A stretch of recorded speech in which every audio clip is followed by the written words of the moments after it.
on Saturday night, as I was sitting there at the game, I got the text message that we lost our comedic legend, our friend, civil rights hero, Dick Gregory. He passed away Saturday night after 8 p.m. He was hospitalized for a bacterial infection. According to a post, Tom, on his Facebook page by his son Christian, he suffered an aortic aneurysm. That's what actually ended his life. So many people have been talking about him. Tributes have poured in from around the world. So many close friends sharing their thoughts with him. And we wanted to talk with one person who knew him extremely well. In fact, I think probably ever since I joined TV One, whenever I saw her, I typically would see him. She is the founder of Radio One and longtime friend of Dick Gregory, Cathy Hughes. Cathy, good morning. Good morning. Good morning, Tom, Sybil, Arsenio, and congratulations to you, Roland, and thank you so much for calling me Saturday night to confirm that we had lost Baba, because I had just talked with Ferdy, his nephew, who had flown in several times during the week of his hospitalization, right after they had moved him to intensive care.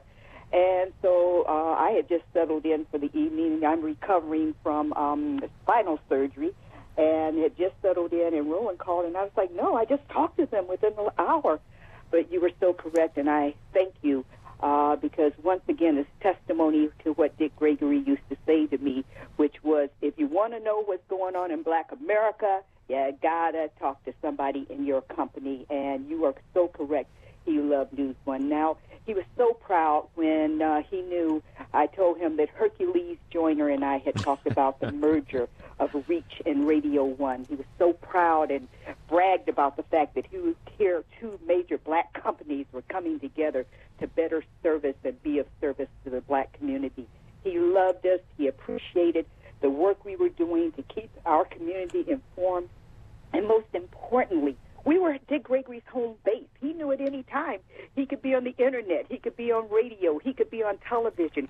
He could continue to spread his powerful message of liberation for our community. Cathy, this is a man who absolutely believed in black media. Yes. He to this day, to his death, he bought black newspapers, he read them, right. He spent That's thousands on media. He was a media consumer. Yep, absolutely. Many years ago when Dick was, I called him my permanent guest, Tom. I'm like you. I was like, no, the name of the show is the Cathy Hughes Morning Show, Dick, and although you're here every morning, 5 days every week, okay, you're my permanent guest, not my co-host. He and I discovered a story that was running in a San Francisco newspaper, and we had it reprinted in a local black newspaper, and within hours, 10,000 copies of that newspaper were sold, and we asked people to contribute $1 a piece, and this black newspaper was on the verge of going out of business. And he said, baby, not only can we get this story out, but baby, we can save this black newspaper because, we're losing black-owned media left and right. It's just such a consumer of news and information, with his preference always being to keep black-owned media alive and expanding and thriving.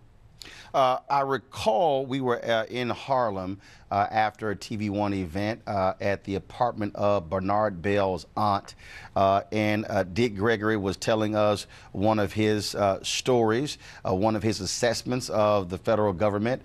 Many people said Dick was a conspiracy theorist.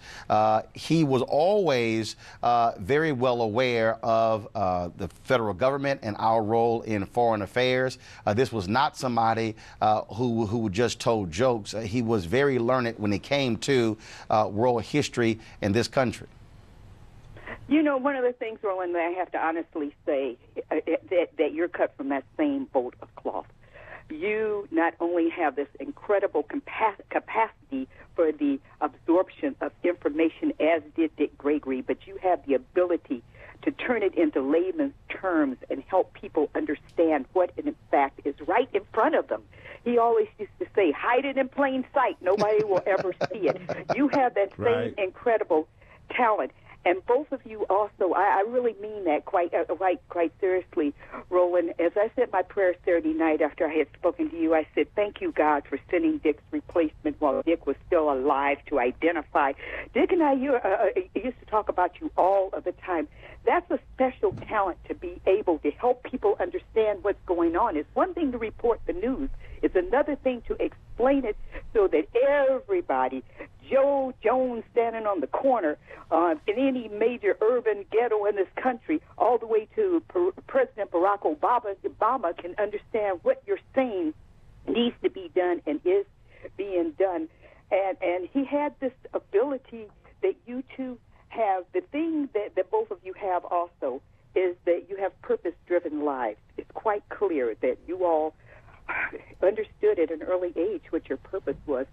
I'm able to identify that because I, too, understood that I was to be of assistance to those of you who have been sent as messengers to be of assistance to our people. Our people have had such a challenging all the way from having the greatest kingdoms in Africa that have ever existed on this planet, all the way up to our enslavement here in America. And these challenges have to be understood and reported and correctly diagnosed. And it has to be disseminated to the masses. And Dick Gregory knew, as a kid even, he used to talk to me about when he would have visions of greatness as a child. And growing up in a St. Louis ghetto, people would laugh at him. They would say, you know, you've got delusions of grandeur going on. Dick never allowed that to detour him. He never allowed millions of dollars. At a time when black folks were trying to get thousands of dollars, Dick turned his back on millions of dollars. Yes, because he did. He understood his commitment to black folks was made more important. I love the fact that you read the entire tribute that Christian wrote to his daddy on the Internet. It was so reflective of how all of them believed in their daddy, how Lillian spent, decade after decade after decade as his wife, rearing his children by herself. Okay, sometimes not having money to go to the grocery store because he had taken their money to help bail someone out of jail. Yeah. But yeah. He helped them understand that they too had to sacrifice and be committed to the liberation and the future of black people, not to their selfish self. And God bless the entire Gregory family. Oh, my God, how appropriate that this is the day of the eclipse, because many of us believe that although your body deteriorates and dies, your spirit doesn't leave for a certain amount of period. And I think that when this eclipse occurs, that is Dick Gregory ascending into heaven, very much as the biblical story of Jesus is ascending. I think you're absolutely right, Miss H. I think you're absolutely right. Weekdays on TV One. I will never lie to you. Oh, my God. Roland Martin. He doesn't want to talk to us. He wants to ignore us. Uncensored. Hell no. That ain't gonna cut it, boo. Unapologetic. No, that is fundamentally false. You are wrong. Unfiltered. He wants an America where we all look alike. He ain't talking about black people. Unrelenting. You better go work out, because you got a fight on your hands. NewsOne Now with Roland Martin. Weekdays at 7 a.m. on TV One.